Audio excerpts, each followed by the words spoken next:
জাতীয় মসজিদে জাতীয় কোনো ইস্যু নিয়ে কেউ আসে না। জাতীয় মসজিদ, কিন্তু জাতীয় কোনো ইস্যু নিয়ে এখানে কোরআন সুন্নাহর আলোকে, শরীয়তের আলোকে এই বিষয়ে আমাদেরকে গাইড দেন, এই কথা বলার জন্য এখানে কেউ আসে না। আসে শুধু পানি পড়ার জন্য, আসে হুজুর দোয়া রাখেন, দোয়া করেন, এই কথার জন্য।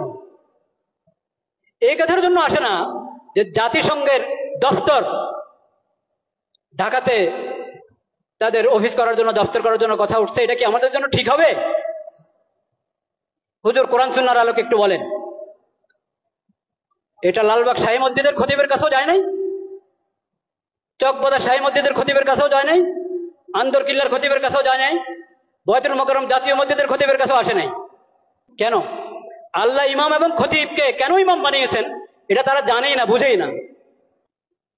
একটা ধর্ম মন্ত্রণালয় আছে, ধর্ম মন্ত্রণালয়ের মধ্যে একজন আলেমকে বসানো হয়েছে, মাশাআল্লাহ, খুশির বিষয়, বিজ্ঞ আলেম, কোরআন সুন্নাহর আলেম।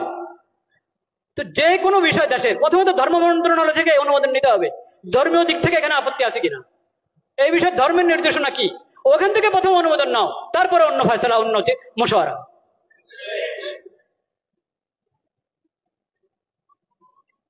লজ্জা মরে যাওয়া উচিত বাংলাদেশিদের, যে তাদের কাছে কোরআন হাদিস থাকতে, নবীজির সিরত থাকতে, তাদেরকে মানবতা শিখাতে আসছে পশ্চিম দেশ থেকে।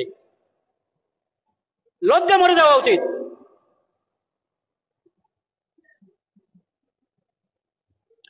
আমরা আল্লাহকে সাক্ষী রাখছি, আমরা এসব অপকর্মের সঙ্গে বিলকুল আমরা সম্পর্কযুক্ত না।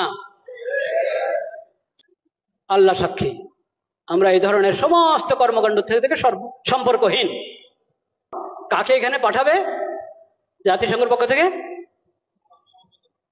আবাসিক সমন্বয়কারী। ওই আবাসিক সমন্বয়কারী কি জানেন? সমকামী। বলেন নাউজুবিল্লাহ। এখন ওখান থেকে প্রস্তাব পাঠানো হয়েছে, এখান থেকে হ্যাঁ বলতে আর কতক্ষণ লাগবে আল্লাহ জানেন।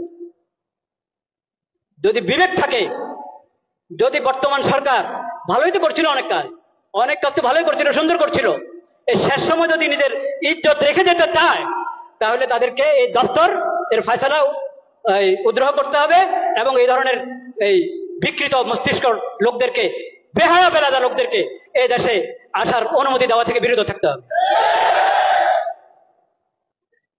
শেষ সময় নির্বাচনের ঘোষণা করে এখন নিজের ইজ্জত নষ্ট করবেন আপনারা?